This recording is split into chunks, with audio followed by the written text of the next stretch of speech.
Herkese merhabalar. Bugün sizler için şekliyle kendisine hayran bırakan çok lezzetli, çok da güzel bir açma tarifi hazırladım. Bu açma tarifinde hamuru mayalandırmıyoruz. Hemen yoğurup şekil veriyoruz. Gördüğünüz gibi böyle de yumuşacık, tel tel ayrılan çok da güzel bir açma tarifi olacak. Sözü çok uzatmadan hemen tarifimin detaylarına geçiyorum. Hepinize iyi seyirler dilerim. İlk olarak açmamızın hamurunu hazırlamakla tarifime başlıyorum. Şöyle uygun bir yoğurma kasesini aldım ve içerisine 1 su bardağı kadar ılık süt ve 1 su bardağı kadar da ılık su ekliyorum. Sonrasında da üzerine 1 paket instant maya ve 3 yemek kaşığı olacak şekilde de toz şeker ilave ediyorum. Toz maya ve şeker eriyinceye kadar şöyle bir karıştırdıktan sonra şimdi de açma hamurumun içerisine 1 çay bardağı sıvı yağ ilave ediyorum. Burada da bir tane yumurtam var. Sarısını üzeri için ayırıyorum ve sadece akını hamur malzemelerin içerisine ekliyorum. Daha sonra yine şöyle bir karıştırdıktan sonra üzerine ununu ekledim. Burada toplamda 4 su bardağı unum vardı. Unu ekledikten sonra üzerine 1 tatlı kaşığı kadar da tuzunu ilave ediyorum ve sonrasında hamurumu spatula yardımıyla güzelce bir karıştırıyorum. İlk aşamada hamurumu toparlamak için spatula kullandım ve sonrasında spatulayı bir kenara bırakarak açma hamurumu elimle yoğurmaya devam edeceğim. Poğaça ve açma hamurlarında hamurun güzelce özlü bir kıvam elde edinceye kadar yoğrulması çok önemli. Bu yüzden sakın hamuru toparlayıp hemen kenara almayın. Özlü bir kıvam elde edinceye kadar en az 3-4 dakika boyunca hamurunuzu yoğurmaya özen gösterin.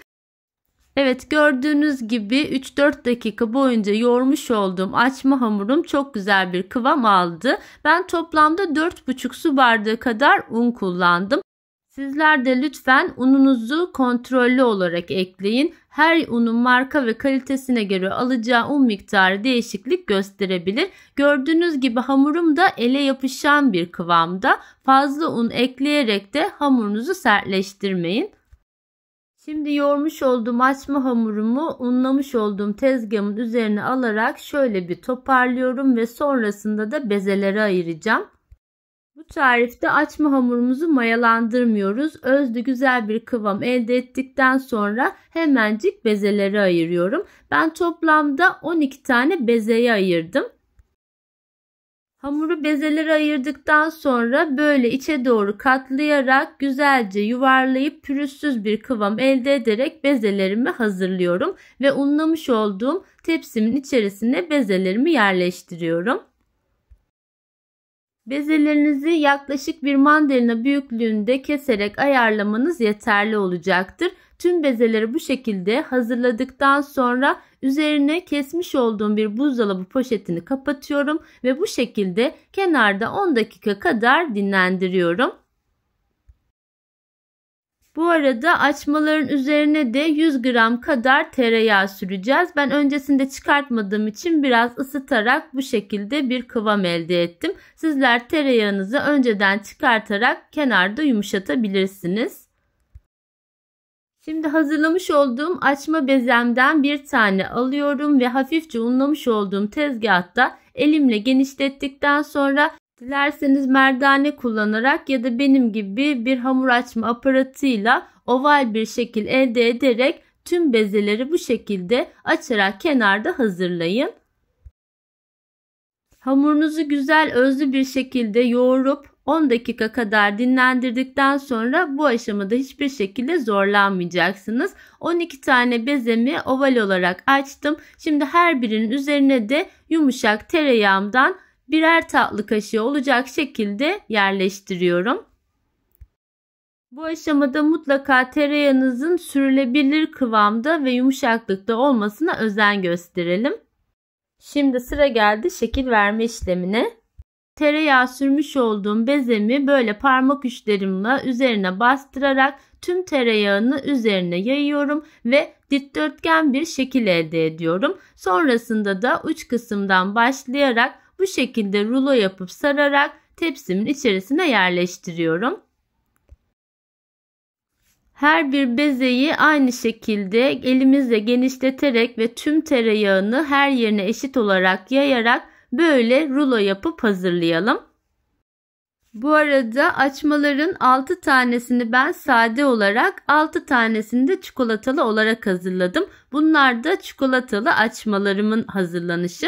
Yine aynı şekilde tereyağını üzerine güzelce gezdirip bu şekilde dikdörtgen bir form verdim ve bir tatlı kaşığı olacak şekilde kahvaltılık sürülebilir çikolatayı uç kısmına güzelce tahta kaşığıyla sürüyorum. Bu şekilde çikolatayı sürdükten sonra yine sade açma gibi rulo yaparak sarıyorum. Onları da yine tepsimin içerisine yerleştiriyorum. Sizler de bu tarifi dilerseniz benim gibi tamamını sade ya da tamamını çikolatalı olarak da hazırlayabilirsiniz. Bu arada tarifimi tam da buraya kadar izlediyseniz eğer yorumlar kısmına minik de olsa bir emoji bırakarak kanalıma destek olabilirsiniz. Evet, tüm açma hamurlarını bu şekilde 6 tanesini sade, 6 tanesini de çikolatalı olarak hazırladım. Yine üzerine bir buzdolabı poşetini kapatarak bu şekilde dondurucu kısmında yaklaşık 20 dakika kadar bekleteceğim. Sizin dondurucu kısmınızın büyüklüğüne göre tepsinizin ebatını da ayarlamanızı öneriyorum. Şimdi açma rulolarımı dondurucu kısmında 20 dakika boyunca beklettim ve içindeki tereyağı da çok güzel bir şekilde dondu. Hafifçe unlamış olduğum tezgahıma bir tane rulomu aldım ve elimle bastırarak şöyle de hamur açma aparatıyla da biraz genişlettikten sonra hamur kesme kartıyla ya da bir bıçakla orta kısmından bu şekilde kesiyorum. Yalnız gördüğünüz gibi bu uç kısmını kesmiyoruz. Sadece orta kısımdan en alt köşeye kadar kesiyoruz. Sonrasında biraz elimle uzattıktan sonra iki ucu yukarıda birleştiriyorum ve her bir ucu da kendi etrafında dolayarak bu şekilde son şeklini veriyorum.